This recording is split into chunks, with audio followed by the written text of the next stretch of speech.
कहानी की शुरुआत होती है कमरा अदालत से। जहां एक औरत अपने मियां से तलाक लेने के लिए आई होती है।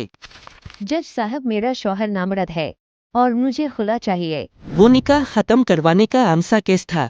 अच्छी पढ़ी लिखी फैमिली थी। 2 प्यारे से बच्चे थे, क्यूट और मासूम से।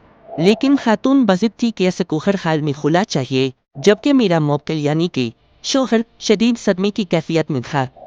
जज साहब भी पूरा केस सुनते वक्त कभी हैरानी से शौहर को देखते और कभी उसकी बीवी को तो कभी उनके साथ खड़े 2 बच्चों को। जज साहब अच्छे आदमी थे। इन्होंने कहा, आप मियाँ बीवी को चैम्बर में ले जाकर सुलह की कोशिश कर ली, शायद बात बन जाए। शौहर का वकील होने के नाते मुझे तो बहुत खुशी हुई, क्योंकि मैं बहसीत वकील ये केस हार रहा था। मैंने फौरी हामी भर ली।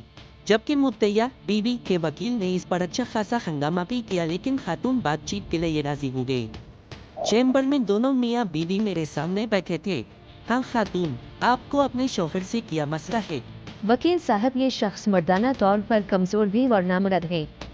मैं इसकी बेबाकी पर हैरान रह गया। मेरे मुंह से एक मोटी सी गंदी सी गाली निकलते निकलते रह गई। अलबत्ता मुंह में तो दे ही डाली। वैसे तो कचहरी में ज्यादातर बेबाक खवातीन से ही वास्ता पड़ता है, लेकिन इस खातून की कुछ बात ही अलग थी। इसके शौहर ने एक नज़र शिकायत इस पर डाली और मेरी तरफ इमदाद तलब नजरों से बोलने लगा। मैं थोड़ा सा जला गया कि कैसी औरत है, जरा भी शर्म या नहीं है। 2 बच्चों की मां होकर भी अपने शौहर को नामर्द कह रही है। बहरहाल मैंने भी शर्मबाव हया का तकाजा एक तरफ रखा और तेज तेज सवाल करना शुरू कर दिए। जब इससे पूछा, क्या तुम्हारा अपने शौहर से गुजारा नहीं होता, तो वो बीवी कहने लगी, माशाल्लाह 2 बच्चे हैं हमारे। ये जिस्मानी तौर पे तो बिल्कुल ठीक हैं, मगर फिर भी नामर्द हैं।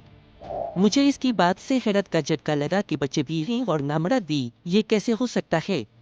अजीब औरत है, तो भी फिर मर्दाना तौर पर कमजोर कैसे हुए?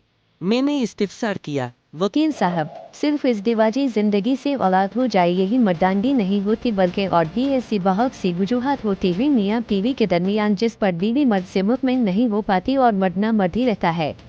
मुझे इस औरत की मंतक किसी भी तरह समझ नहीं आई थी। मुझे हैरत थी कि वो फ़कत मुतमईन ना होने पर किस तरह से अपने मर्द की इज्जत कोर्ट कचहरी में उछाल रही है। ये मामला तो उन दोनों के माबैन भी हल हो सकता था। मैंने एक नज़र उठाकर उसके शौहर को देखा, जिसके चेहरे पर अपना सच खिल जाने का खौफ लाहक था।